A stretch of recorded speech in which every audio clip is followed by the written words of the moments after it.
So you hate your father? Sometimes, but the guy I really hate is your father. I shouldn't have brought that up, I was just venting. Anywho, I think your fear of death is provoking your insomnia, which is causing your erratic behavior. Why isn't my baby gaining weight? Because it's a hard drive. I see. Traumatic childhood. We needed those. We really did. Which is true. Means death for us all. Up yours, children. Welcome to your new favourite podcast about your old favourite show. It is No Kids 3 Money, a Simpsons podcast through the lens of time. I am one half your host, Ned. And I'm Matt. And over there, Hello, hello, my name is Case. you can hear Keeks talking. Help! We'll get him a camera again soon, we promise. Yeah, we had one, but no. I like the soundboard. Yes, I like the sample. I like the soundboard. Hey!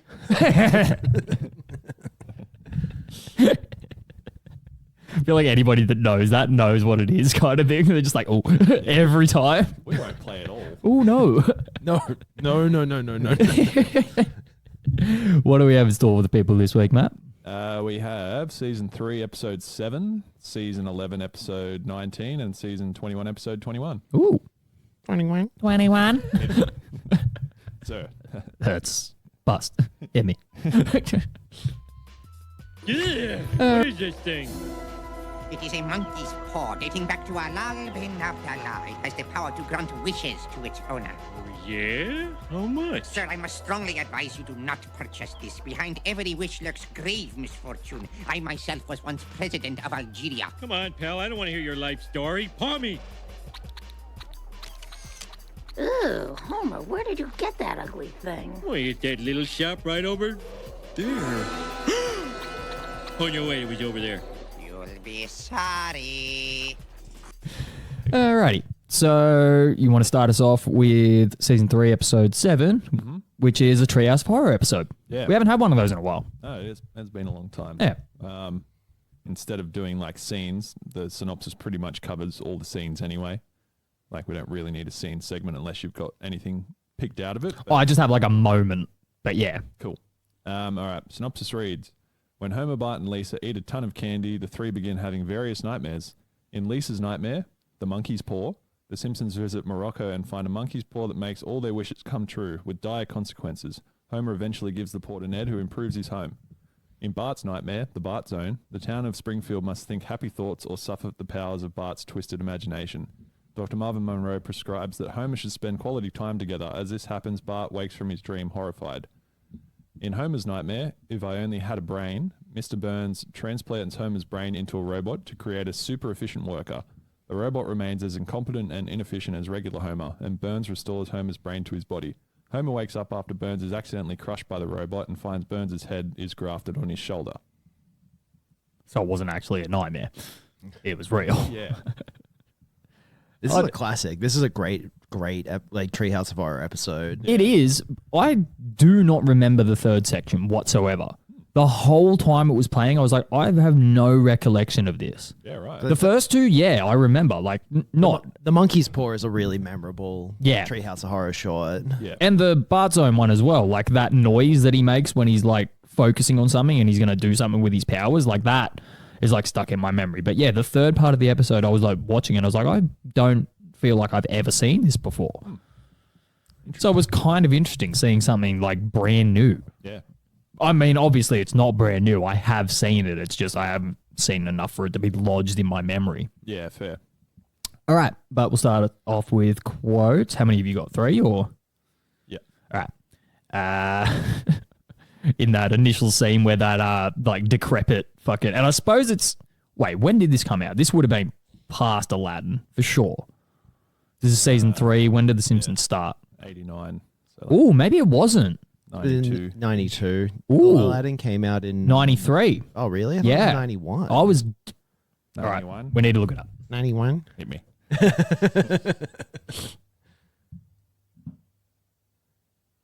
1992.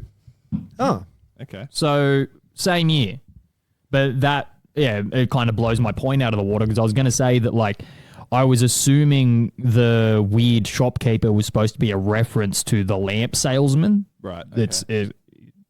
Hang on. buy the lamp, bro. He steals it from the cave. Yeah, but like the dude's trying to sell the lamp to somebody originally, right? Isn't that the point? No.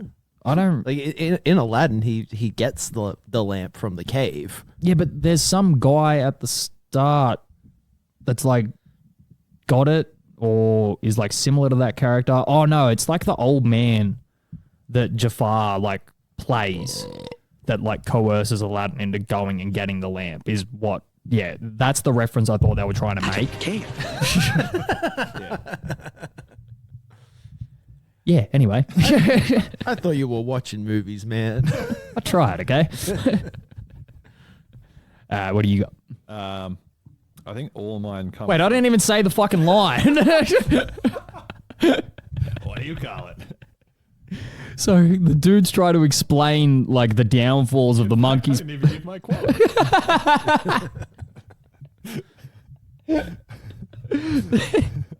The guy's trying to explain like the downfalls of the monkey paw to Homer, and he's just not paying attention whatsoever. And he goes, "I myself was once the president of Algeria." Yeah, that's right. I was like, yeah, whatever. Just takes it. Yeah. That's right. And then like 2 seconds later, it's supposed to be like some mystical thing of like, I bought it from that salesman over there. He's pointing at this random fucking whirlwind. Oh no, wait, there he is. Yeah. You'll be sorry. That was a good misdirected joke. Yeah. Yeah. I think all my 3 quotes come from the third segment of this episode. No, this one is from the monkey paw episode actually. So like the last wish on the monkey paw is Homer's wish, and they've already wished for like fame and money, world peace. Maggie ordered a new pacifier, and then the last wish is Homer's like, all right, this can't go wrong at all. Want a turkey sandwich on rye with mustard and something else, and that's it. It's just floating there, and he's eating it, and he's like, yep, sandwich is good. Turkey's a little dry. Turkey's a little dry. That's just like a memorable one for me. Yeah, then he comes out with like one of those like rare, intelligent Homer. Like, I can't remember what the fuck. There should be a terminology for this kind of thing, because there's like certain instances where he'll say something that it's like, that's way too intelligent for Homer to be even able to comprehend what he's saying. Yeah. Like, he doesn't understand any of those words. Yeah. He quotes some like Bible verse or like some Shakespearean fucking line or something like that.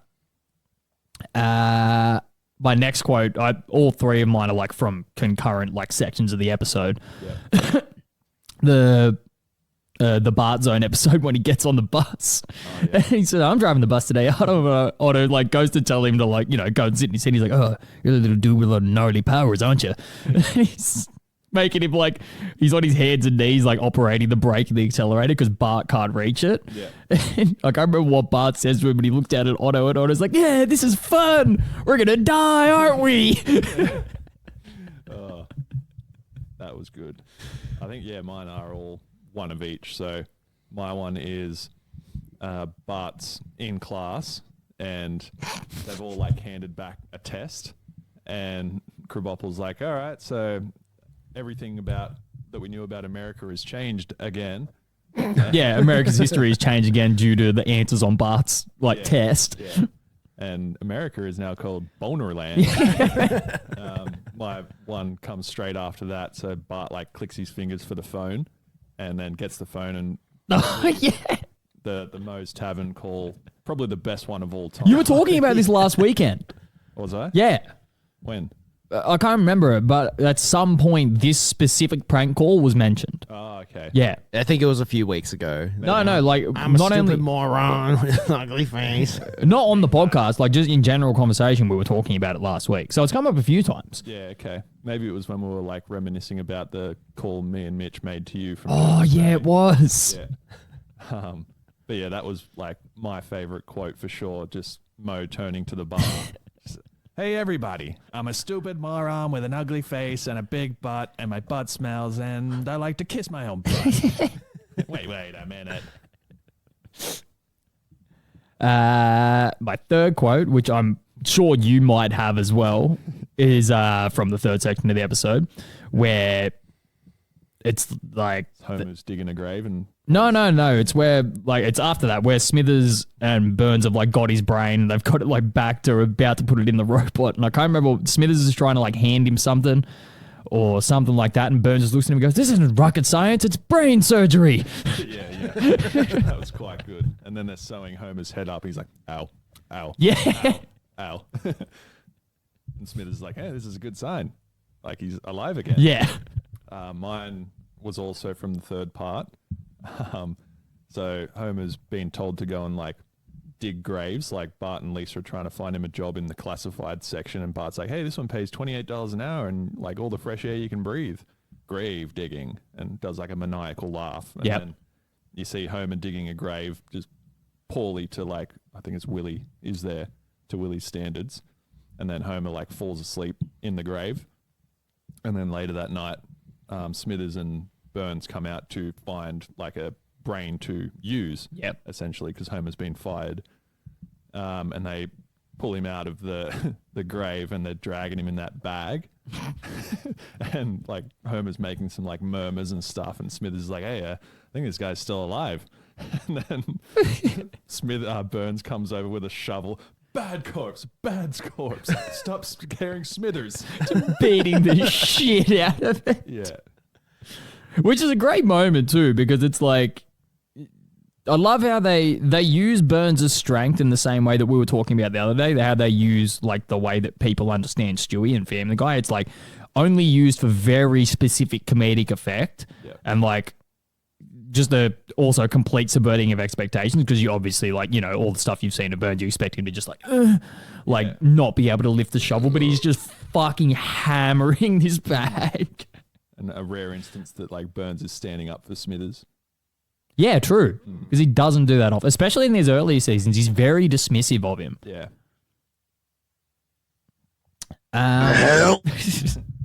So, like you said, you haven't got any like scenes or anything written down. I've only got the one moment, and it was another sign gag when they're in the middle episode when they're going into Dr. Marvin Monroe's surgery, and it's already been fucking changed on his door, the Bonerland Medical Association. Yeah, that was good. That was fucking great. Yeah. Because it's just like, it's literally there for a second. It's like they don't care if you see that joke or not. Yeah. Yeah. It's only there for people like us, really. Yep. I've got one running joke or like another like sort of question about running jokes like I had the other week. Yeah. Mo with his boards with nails in them. Yeah. It just seems to be like a common weapon that he uses. Like a couple of, it wasn't last week, it was the last episode that we did together, the Pygmalion episode, when he's trying to get Barney to like jump through the threshold of the door in the last competition, he chases him with a ball with a nail in it. Yep. And I'm pretty sure there's another instance or two that I can think of where Mo has a board with a nail in it. Yeah, when they're like inciting riots and stuff like Yeah. that. Yeah. So why is it just him? A poor guy's I was about to say, is it supposed to infer that he's poor and he can't afford an actual weapon? Yeah. He's been shown a few times with guns, though. He has. Yeah. True. But that just feels like America to me. I think it's just funny. Like everyone has a gun. Yeah. I've got one. Right now, anyway. Got one cultural reference. It's like probably just a culmination of them all, but the episode contains numerous parodies and references to horror and science fiction works, including The Twilight Zone, Frankenstein, Bride of Frankenstein, The Thing with Two Heads, and Invasion of the Body Snatchers. So the Invasion of the Body Snatchers one was when Jasper like stops being overly like happy and Bart turns him into like a dog of some sort. So that's from that movie. What? What did you, Jasper? Yeah. The old guy? Yeah. He turns him into a dog? Yeah. Remember like the start of Bart's nightmare or whatever it is? Oh, yeah. Yeah. Yeah, that's right. And he's like, rough. Yeah. Yep. And then obviously the thing with two heads is when Burns' head gets sewn onto Homer's. Yeah. And then, both the Frankenstein things are from the third part, like Homer's nightmare.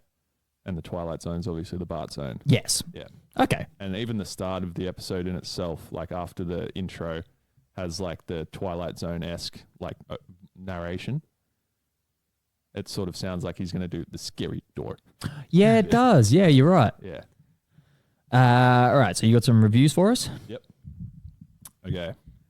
DVD movie guides Colin Jacobson critiqued the episode as not so hot their first couple of years. Let me guess. 8 out of 10. What do you mean not so hot their first couple? Shut up, cunt. Season 2 was fucking phenomenal. Like, I don't know what he's smoking, but I don't want any of it. Cock. There's no pole. Yeah, not so hot after their first couple of years, though he admitted that the 1991 incarnation does top the original from 1990. However, he thought that none of the 3 stories stands out as particularly excellent, though the monkey's paw one probably works the best. Chalk up this episode as a decent Halloween set. He thought the best quote was, "Damn it, Smithers, this isn't rocket science, it's brain surgery." So you and Colin agree.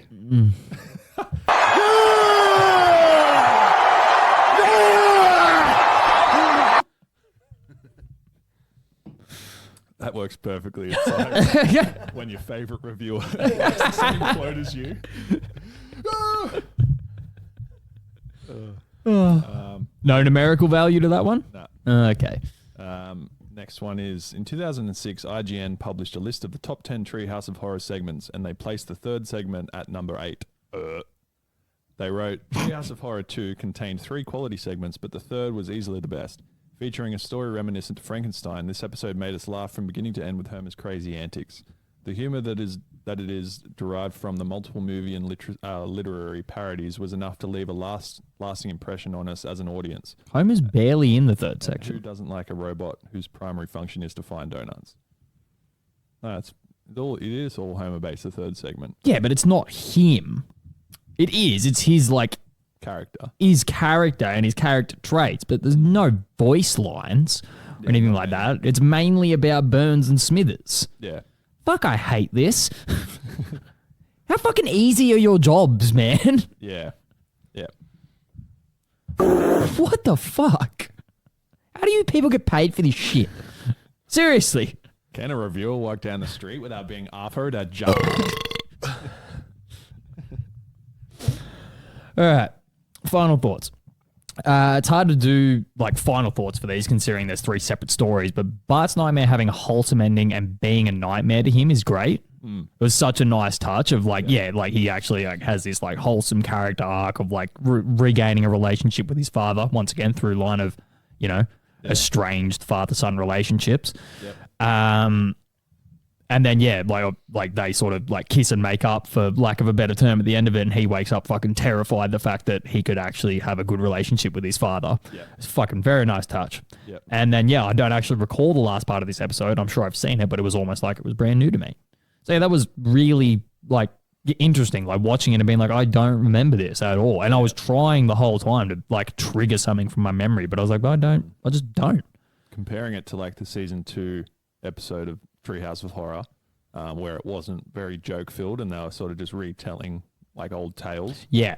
This one had way more jokes and like input from writers instead of just completely redoing a which makes it in a Simpsons way. So much better in my opinion of like actually like taking those like horror traits and then trying to add your comedic values to them. Yeah. It's the nice middle ground of both. Yeah. Yeah. 100%. Because there is still some, like, if you were to look at it in the context of you were seeing that for the first time as like a 10-year-old, there is still some like creepy elements to it.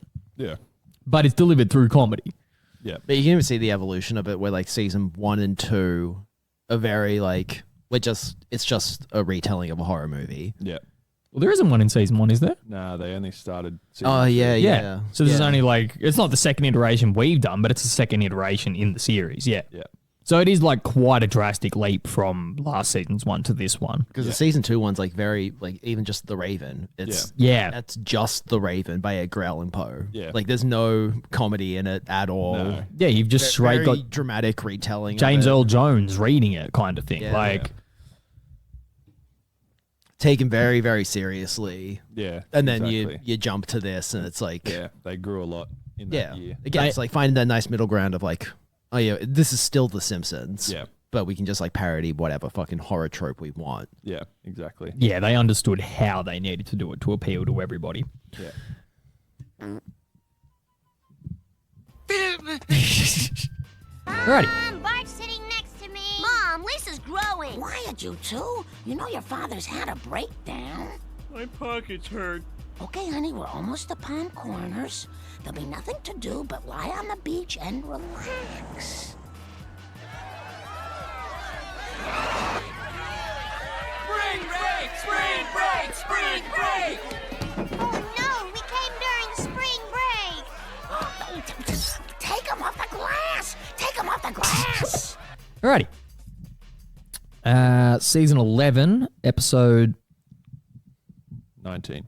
19? Yep. Oh, yeah, it is. Need to clap. Yep.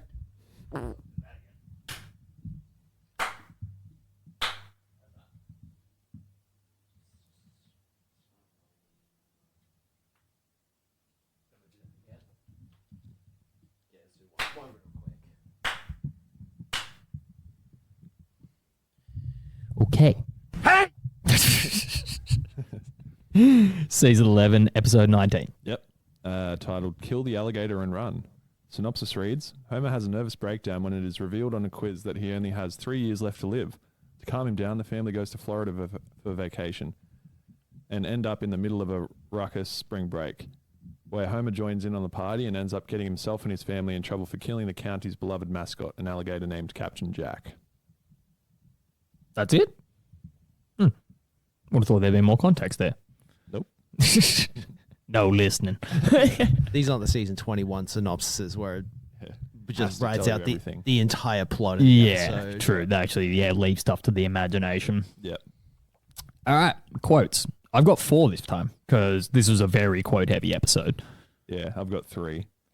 Why don't you start us off? Okay. So Actually, no, why don't I start us off because then that way it'll actually work out numerically. yeah. Okay. So not long after Homer gets the quiz book, he's I can't remember exactly what he's quizzing Lenny and Carl on. Have you got this written down as well? What their favorite Backstreet Boy is. No. Oh. Just his response to it. He says, according to this, you're both idiots. Lenny's like, hey, What are we thanks. Yeah. Yeah, that was my first quote too. Yeah, that was what Homer was quizzing them on, was who their favorite Backstreet Boy was. Oh, okay. And can't remember who Lenny said, the little rat-faced one. yeah. And then Carl says, no, Nick. Ooh. Shay. I don't know, was he in the Backstreet Boys? I think so. Mm. Oh. Mm. And we're not going to check. And we never did. That's a you problem. It's been a while. No Kids 3 Money app. No Kids 3 Money podcast at gmail.com. That's the one. Yeah. All right. What do you got? Second quote. So context is Marge driving Homer to Florida to relax. Homer sitting in the passenger seat disheveled with a mini flag that says mental. Homer says, my pockets hurt. Yeah, because the kids are like, yeah, Lisa and Bart are just being fuckwits in the back. Lisa's like, Mom, Bart's sitting next to me. Oh, Lisa's growing. Quiet. Can't you see the father's had a nervous breakdown? My pockets hurt. We pissed ourselves at that. I completely forgotten that quote existed. Yeah. So my second one is just before that when he's at the therapist's office, and the first quote the therapist says is something to the effect of oh, I think you feel this way because you hate your father. And Homer's like, sometimes, but the guy I really hate is your father. And he's like, no, I shouldn't have brought that up. Yeah. Shouldn't have rambled about that. Yeah. It was just such a fucking good just throwaway of there's so many problems here to unpack, but we're just gonna move on. Homer in a full insane mental state and Yeah. still go, actually you're pretty fucked up too. Obviously in just deep psychosis. Yeah. And then my last quote is the best one of the episode. So the whole family have been arrested because of killing the gator. Which we say this all the fucking time. Constantly. And the sort of outback sheriff type of guy is overlooking everything, and then there's another dude in sunglasses whipping them all as they're slaving away, fucking pickaxing a road. And Homer's talking to the sheriff or something like that, and the guy with the son he's whipping them goes, no listening, you hear me? No, you just don't learn, do you? That's got to be one of the best quotes of all time. That And then the other one that I have written down, which is also the other, which we use all the fucking time as well, the old lady that they go and hide out with. And she just says, I like that, to everything, even things that she shouldn't like. Hey, you're stealing my trailer. I like that. Yeah.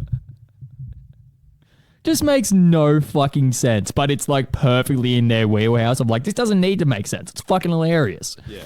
That comes up in like my scenes section. Ah, okay. Yeah. I'm sorry I ruined that. Did you have another quote or was that My it? favorite scene. No, those are all my quotes. I've only got one scene/moment. Yeah. And it's just the fucking like another subverting expectations joke of like the sheriff leaves them in the fan boat because he's got to go and get handcuffs from Maggie, and Homer points out the keys that are there, and then just as he's about to, looks like he's reaching for the keys, he like lifts his handcuffs up and breaks them on the fucking handle. Yeah. And then Such a nice touch. Lisa says, "Hey, Dad, you can't drive without a license. I hope this starts." Ooh. Yeah. Just another moronic Homer moment. Of just thinking because his license has been taken from him, he can't drive. Yeah. Yeah. What a fucking idiot. Oh, so good. I've got like 3 scenes here, but I'll cover I like that bit first. Yeah. Like the whole diner scene in its entirety was fucking great. So like the family all walk into the diner and each take the sign out of the window that has their sort of jobs that align with them. And then like the lady is questioning them all like, hey, you took all my signs out of the window. I like that. Yeah. And then Bart says like he wanted to be a broom boy so bad. And she's like, I like how petty you are. I like that. Something along those lines. And then Lisa's sign, I can't remember what her job was, but she said she didn't want to do that job. She's like, I like your honesty. I like that. You're hired. That's what she says instead. So that whole scene was awesome. You missed the next part. And she looks at Marge and Homer and goes, you two haven't said anything the whole time. I like that. You're hired. There you go. They wanted to wrap it up. Yeah. Yeah. And I really liked the first like spring break scene on the beach where they've got like the whole stage set up. Yeah, with Kid Rock playing. Yeah. So the whole scene with Kid Rock was fucking mad. Like, my name is Kid. Have you ever seen videos of that cunt, like, back in the day when that song came out? He was playing to the most ridiculous sized crowds for having zero fucking musical talent. Yeah. Like But again- that Woodstock 99. Have Yeah. you seen that? Oh, That's yeah. Insane. Yeah. Just fires everywhere. Yeah. People crowd surfing on fucking throwing out bits of wood. They do like a 3-minute intro to that song. Wow. Yeah, it goes forever. Have you seen like part of Limp Bizkit's set at Woodstock 99? The part where Fred Durst is just staring into the crowd. And like telling them all to just continue fucking everything up. Yeah. Yeah. And then like they tried to blame him for parts of that. And he's like, hey, they're already fucking doing it. I was just like playing to the crowd. Yeah. Which is fair. And like where Korn come out as well. The crowd is insane. No, I haven't seen that part. Oh, that's right. Yeah, because Korn followed him, didn't they? Yeah. Yeah. Limp Bizkit into Korn. Yeah.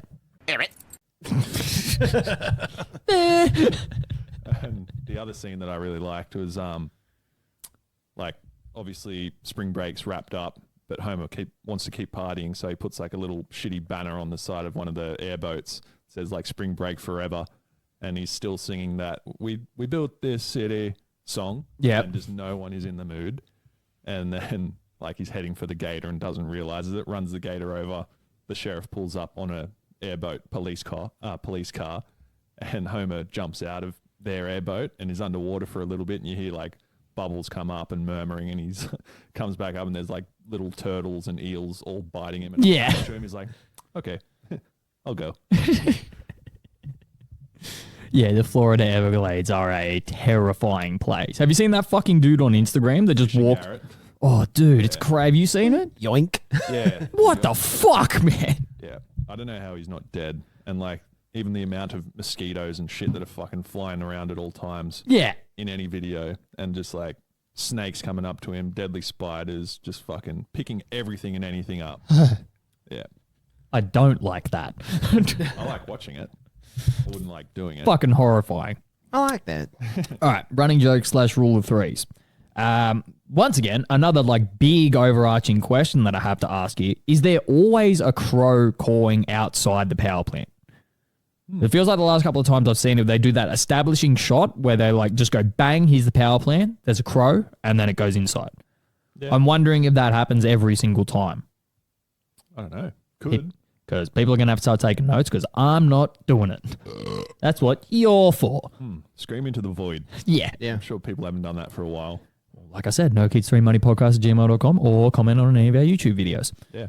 And then my next, also another bigger question, or like running joke, is Homer being able to play piano like a constant thing?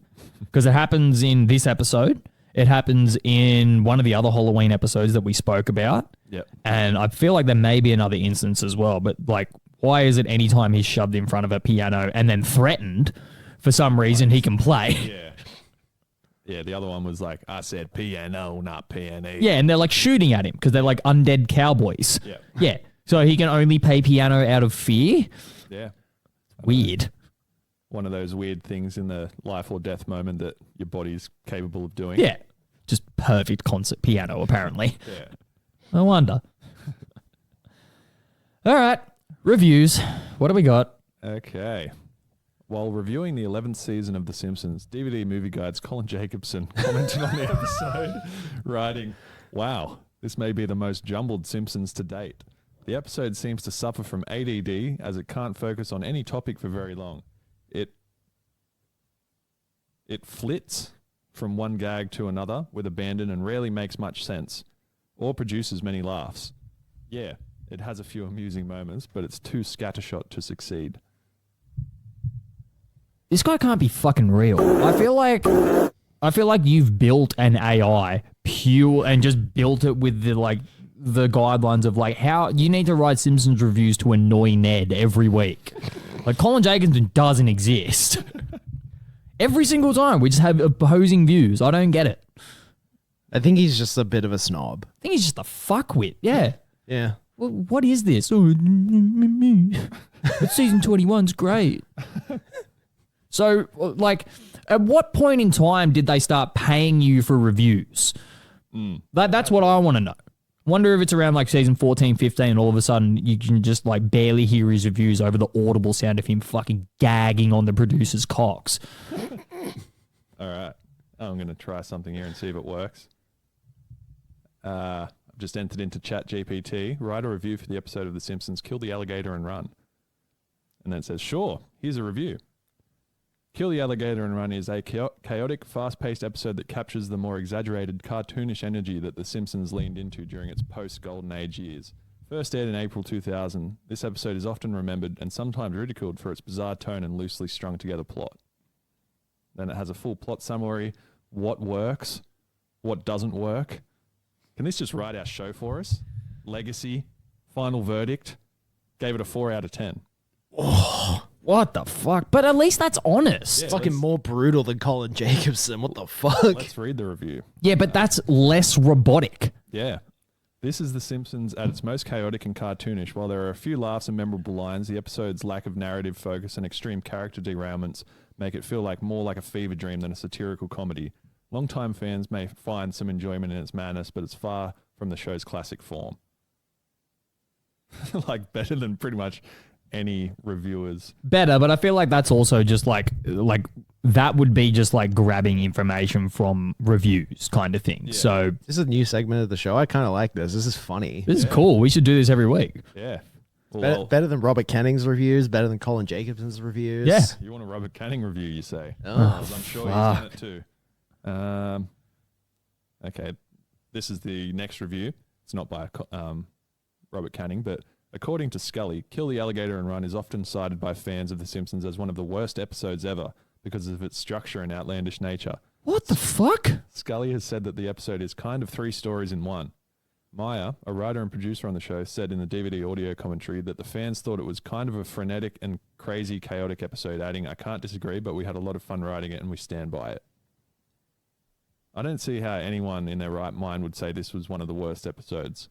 I don't well, I guess, get this. The later seasons didn't exist yet. You know? Yeah. I suppose, yeah. So you're going by comparison of what was earlier, but yeah. But that's which is like fair, I guess. These episodes get bad reviews, and then the ones that we hate get good reviews. That makes no fucking sense. Yeah. Well, like, for instance, like my final thoughts. This episode was a true return to form over the last couple of weeks. Not to say they've been bad episodes. This is just a really, really good one. Rapid fire jokes when necessary, good story told involving all family members, and a great use of subverting expectations, i.e. the train. I think it just comes down to what you're expecting from a Simpsons episode. I like these season 11 episodes where it is just breakneck pace, joke after joke after joke after joke. Yeah. And I don't really give a fuck if the story makes any sense or not. No, But that's the thing. This story does make sense. It's not. I don't understand how they get the all of those reviews said something about it being chaotic and frenetic. It's like this is a very easy to follow story with large drawn out scenes. There's an entirety of the episode where they're at spring break. Then there's an entirety of the episode where they're on the run. There's 2 sections. Yeah. There's 3 if you want to talk about Homer being crazy at the start of it. There's 3 acts to the episode. Yeah. I guess that's why they would sort of class it as like chaotic. But it doesn't go between them. The terminology that they're using in all of those reviews says that like, oh, it's jumping between. It doesn't even have a fucking side story. It's not jumping between anything. It's moving to the next fucking scene and telling the story. I think it's more just like the logic leaps that it makes to get to those places is what people would consider like, crazy or chaotic. I don't really care. Yeah. Because at this point, I'm just like, I don't care if the show is telling a competent story or not. Is it funny? Like, yeah, exactly. Like, is it funny? Yeah, the episode's funny. Yeah. That's all I really give a fuck about. There's been way bigger leaps in logic in some of the other episodes that has not been commented on. So why is this one so fucking outlandish? Yeah. I know, blonde hair, bro. Like, I know. It's like funny. It's funny as fuck. Like, biting societal commentary. Ha ha. Ha ha. Turned up.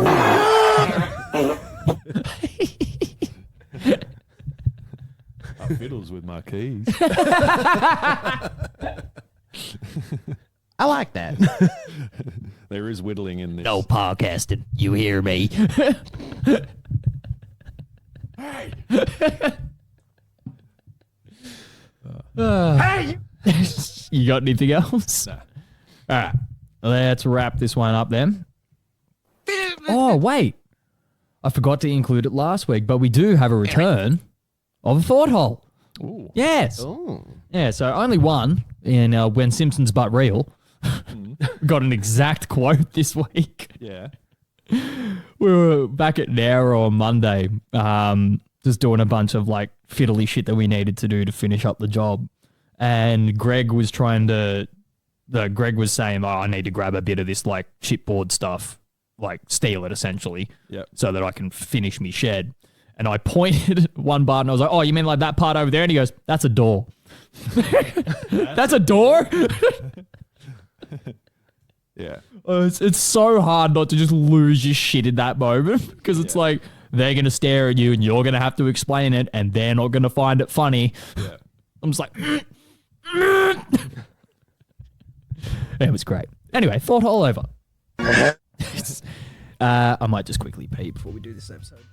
Okay. Dear friends, I have some news that is doubly sad. First off, I am leaving town forever. And my going away present? One of your wives is running off with me. One of our wives is leaving us for Mo? Mo's leaving town? Perhaps I should have told you in person, but there's no easy way to say goodbye forever. So I'll say it the hardest way I can, in Mandarin Chinese. Sai Qian Yongyan. Alrighty. Season 21, episode 21. What a way to close out the show with a fucking Mo episode. Which these used to be good. Yeah. The first couple of Mo episodes where they were just sort of establishing that he was just this downtrodden piece of shit with a, heart of gold. Didn't they do a Mo episode last, season 20 as well? Yeah, the Meyer episode. Yeah. Meyer episode, and then a couple of weeks ago we had Pygmalion, but that was if you're going to compare this and this kind of thing, Pygmalion is one of the greatest side character episodes of all time, in my opinion. It's fucking fantastic. Yeah. And then you've got this steaming pile of shit. Yeah. Why? And it's one of those things. It's like we said it last week, and I'll reiterate it again. This wasn't a particularly bad episode. It just wasn't good. Yeah. Yeah. Didn't reach any heights. No. 9 out of 10. I wasn't fucking furious throughout the entire viewing, so I suppose that's a plus. Yeah. It was awful. 8 out of 10. So the episode's titled Mo Letter Blues. Synopsis reads, Homer, Reverend Lovejoy, and Apu receive a letter from Mo that states he will steal one of their wives. The three get together and try to remember intimate moments between Mo and their wives. Homer goes home and Marge assures Homer that their marriage is fine. Helen also tells Lovejoy that nothing is wrong, but Apu finds Mo with Manjula. She says Mo convinced her to stay with Apu. Mo reveals that the three were taking their marriage for granted, so he wrote the letter to motivate them. Yeah, you said it perfectly. The season 21 synopsis is literally just tell you the entirety of the episode. Yeah. So fucked. With not much in between. No, because there isn't much in between. Just sounds like a boring concept as well. Like it. I got 2 quotes, so I got 3, surprisingly, but there you go. You start us off then. My first quote is, "You will lose all of your money," which is like, Homer's having like a flashback or something, and Bart's in front of him, like asking for cash. Goes and puts it in a fortune teller, and the card that comes out, it says, "You will lose all your money," and Bart's like, "We'll see about that." Starts shoving more dollars in. Yeah, quite good. Yeah. My one was, what were they doing beforehand, like context-wise? They were showing like how shitty something was, but like an amusement park came up. Oh yeah, it's Krusty like doing the ad for the island. That's right. Yeah. One of the 7 circular islands wherever they live. Yeah. But it says, and some kind of amusement park. Warning, you may not be amused. Yeah, instantly. Yeah.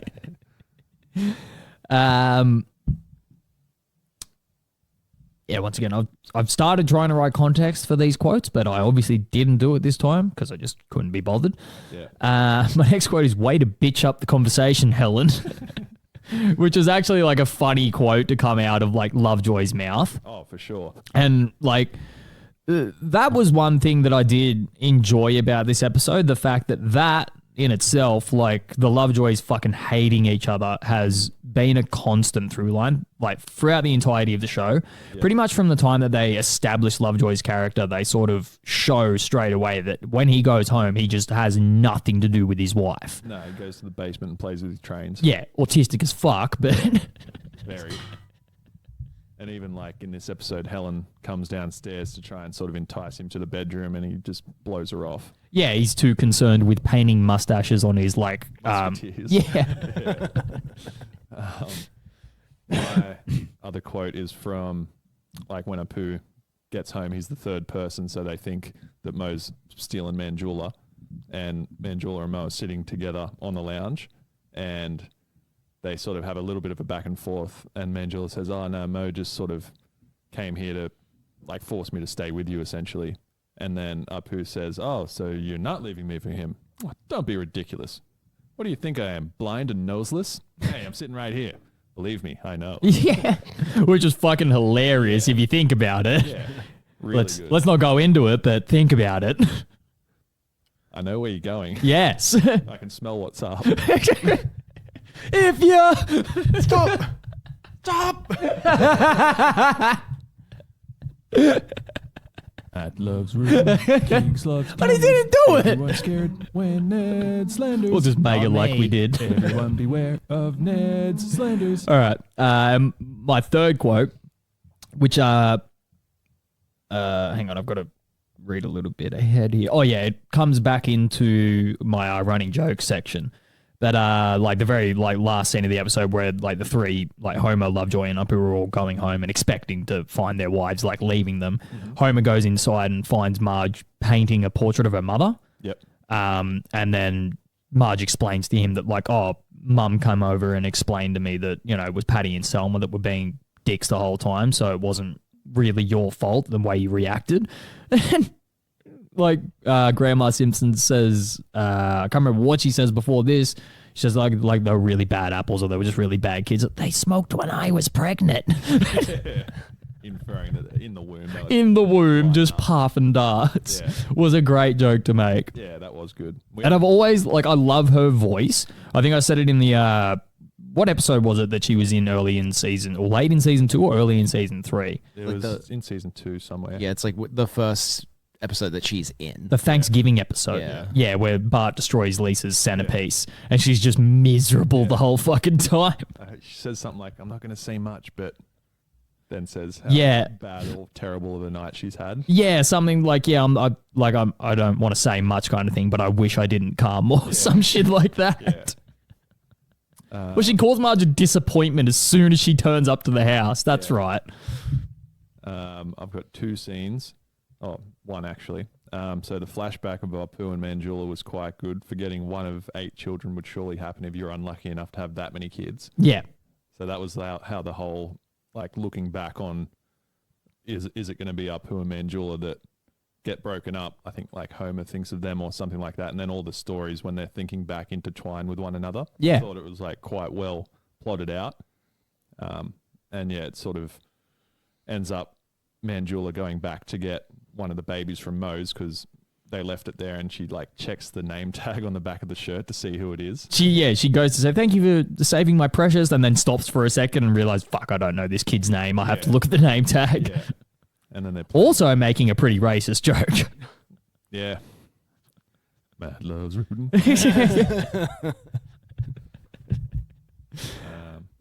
I've only got like one moment, and it was just the boat instantly exploding as soon as it hits the fucking dock. Yeah, this captain or whatever says they're carting mainly explosives. Yeah, because what does Homer do? He tries to text with a pole and then throws it overboard, and the captain comes up and says, "Oh, we needed that to hook onto the dock," and crashes into it, explodes. Yeah, most of what we carry is explosives. Yeah. It's a fucking it's a day trip to an island. Yeah, full of families. Yeah. Yeah, that was quite good, actually. And the only other thing I wrote down was the message of the episode was enjoyable and didn't push the agenda like over the top. And I'm glad that it wasn't some woke crap like season 21 usually rolls out. Yeah. Like the message had a point to it. And like it was a Mother's Day. Was this the Mother's Day-esque episode? Yeah. It was supposed to be like a Mother's Day tribute or something like that. Yeah. And it just basically pointed out that some men just take everything for granted. It's kind of funny as well that they're making a Mother's Day dedicated episode and then spend the entire time just speaking about men and their shortcomings. Yeah. Is Jessica even in the episode? Yes. Oh. Very, very vaguely. Right at the end when Lovejoy gets off the bus, he gets off with Jessica. Oh, really? She doesn't have any lines, but she's there. Yes, so she still exists, if that's what you're wondering. Yeah. And a character that existed in like one episode fucking years and years and years back still exists, but they found a reason to retcon 7 of Apu's children, didn't they? Something like that. At some point. They just get rid of his wife. Mm-hmm. Now we don't need this anymore. And just get rid of him. You won't be needing this. All right, so running jokes / rule of threes. Or have you got any more scenes? No. All right. Like I said earlier, it feeds into one of my quotes, but I suppose it works. But Homer is always being tricked into being the bad guy by Patty and Selma. Yep. Like constantly throughout any interaction that they have, they just fucking poke the bear consistently until he reacts, and then he gets made to look like a fuckwit for it. And I like wrote that down well before the Mother Simpson thing actually explained it. Yep. So I feel like it was kind of nice that they like paid attention to it to a degree. Yeah, true. Didn't just let it slide. Yeah, but then I'm also wondering if because they've paid attention to it, if they're going to stop doing it now because they've made it a thing. Yeah, they could. They do like to just not reuse good jokes. Because otherwise, like, I don't really understand what purpose they have in the show. Because a lot of their purpose is just to be like an antagonist to Homer. Side. Yeah. True. And it's when they're the funniest, to be honest, when they're just sort of, what's that? The 2 dudes in the Muppets that sit on like the balcony. I know exactly what you're talking about. You know who I'm talking about, but they'll have names and I don't know who they are. Right, okay. Yeah, the 2 dudes that like sit there and just talk shit about it. You know who I'm talking about? Didn't watch the Muppets. Really? Yeah. I'm sure you would have seen him referenced in some form of media. Probably. Anyway. Yeah, that's all I got for running jokes and stuff. Have you got anything? Reviews? Any through lines? No. The reviews. Well, I just have one small through line in the fact that like Kesha was the start at the start of last week's episode, and then Lady Gaga was in this week's episode as well. A song. What song? I can't remember which one it was, but when Manjula goes to pick up the kid and Mo says like, "Oh, I got this dance thing for the like the ladies when they come into the bar. I just thought it was weird that you don't usually hear much outside music in The Simpsons. Yeah, Well, like you do sometimes, but In these like season 21 episodes, there's a lot. they're just sort of clutching at straws, so they're trying to like, oh, you know, we're culturally relevant. I think it's just an easy way to pat out an episode. It's It like, is. Yeah, animate a sequence. Like you don't do any voice lines. You just put fucking licensed music over the top of it, and then you're done. Yeah, he's 30 seconds of just this because we can't write any actual content. All right. The TV Fanatic gave the episode 3.5 out of 5 and stated the flashbacks definitely had some hilarious moments, including 1,000 devils doing on Homer's shoulder. I thought that was one of the worst parts of the flashbacks. Mm-hmm. Mo was fantastic as a narrator and even better when he took advantage of his omniscient point of view. Cool. That was a good job that you did there. You should be paid for those services. Yeah. Compensated financially. Fuck. What the fuck is happening? All right. The second one. You could have given me this job as a fucking 8-year-old and I would have been more eloquent. That one was written like almost like a fucking child wrote it. Legitimately. Yep. They didn't even reference who wrote it. They just said TV Fanatic. Ugh. So it must be some corporation. Nobody wants to put their fucking name on it. Robert Canning of IGN And here we go. gave the episode 8.4 out of 10. What a fucking surprise! And remarked, one issue I did have with the episode was Moe's. I'm leaving town forever and taking one of your wives' statement in his letter. You know, there's no way Moe would ever be leaving the series or running off with any of these women, so the claim never held any drama. It might have worked better if Moe had simply said he was going to sleep with one of the women. The fucking jerk. You fucking idiot. How dumb do you need to fucking be? Oh, but they made it think that Moe was going to leave, but then Moe didn't leave. I liked it. Hey, what are you doing? off. You're not a pilot. I know every Fuck pilot in the off. world. This would have been a little more believable in the realm of the series and certainly would have been more in the line with Moe's character. That aside, however, the storytelling and humor delivered yet another great episode. Oh, sure it did. I Literally didn't. picked apart. I didn't like this whole episode. I loved it. This was bad. I didn't. but I didn't like this good. episode. I like that. It's the kind I like. You know what I didn't like about the episode? Moe. Even though Moe was in all the episode. But the episode was good. But don't like Moe. Mo. Are you mowing yet? I just fucking... Why? Should we get another Chat GPT review? Who the fuck... What's even worse is the fact that, like, this guy has an editor. Yeah. Most likely. There's somebody proofreading this and going, this is good content. You did a good job, Robert. I'm pretty sure he still works there as well. Works is a very operative term. Yeah. He's yeah. there. Yeah. He doesn't work. He's there and he receives a paycheck. Nothing he does could be considered work. And I hope you fucking hear this too. Like, we are specifically leaving your name in this because you did a bad job and you should feel bad. IGN's notorious for having really shit takes. And I feel like it's like on purpose. But that's what I mean. It's like you can have shit takes about something that's funny to have a shit take about. Trying to be a fucking contrarian. They've shit takes about everything. Trying to say that some of the best episodes of The Simpsons are bad because of shit like reasons that you think of. And then giving zero reasons as to why the bad episodes are good. That's not your job. I don't like the entire premise of this episode. 8.4. 8.4. In my top 10. Must see Simpsons.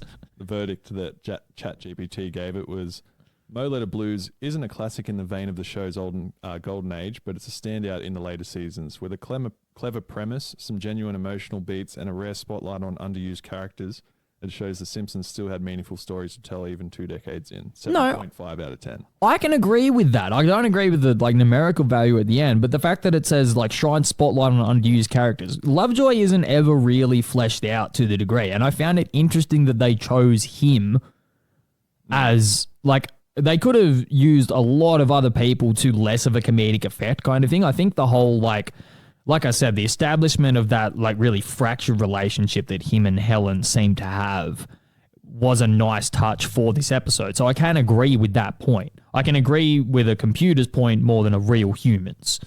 Yeah, weird. Yeah. A real human whose job it is to review The Simpsons.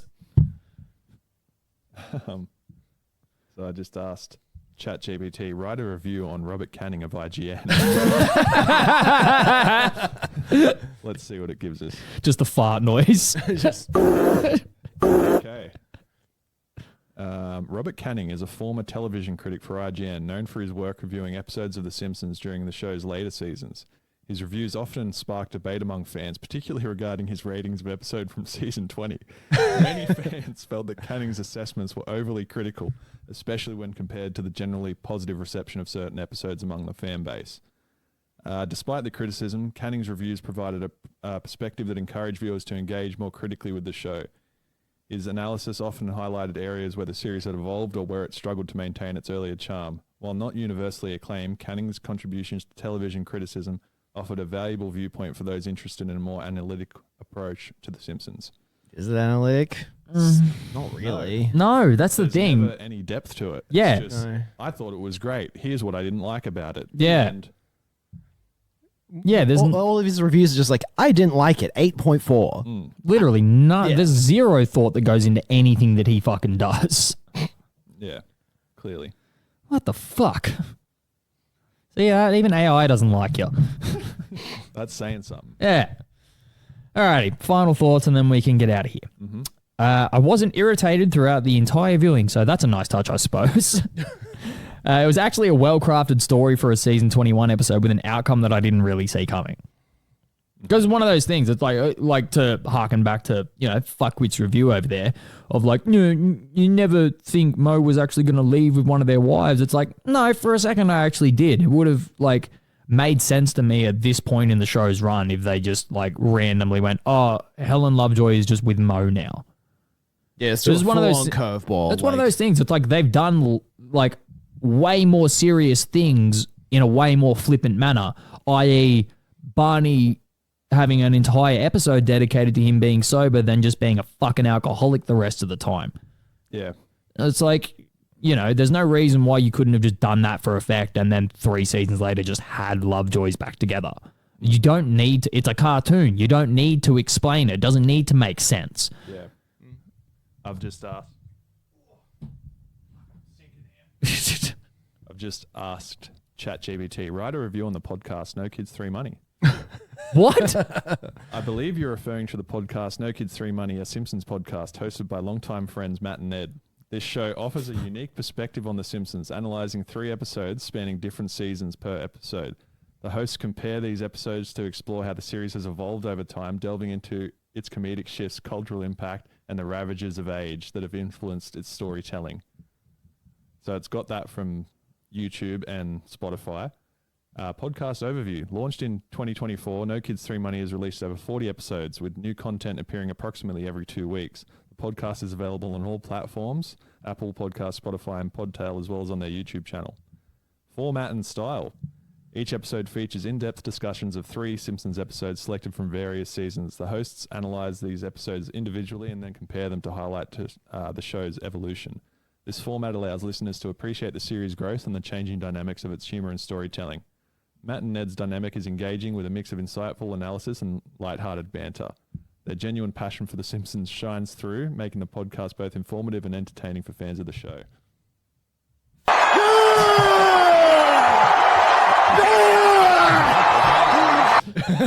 Well, see you guys on the outside. Yeah.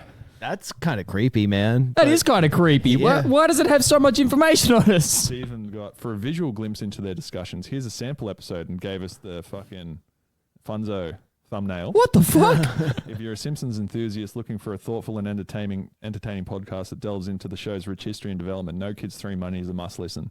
Fucking hell. We've got our first review, boys. Yes. We love those accolades, brother. Well, I think ChatGPT told us where you could find us in that little review there. So scroll back about 30 seconds, and until then, we'll see you guys next week. Catfish. You're not mad at me, are you? So we asked ourselves, who's behind the badge? Police? Cops? Police cops. See, the thing about that is,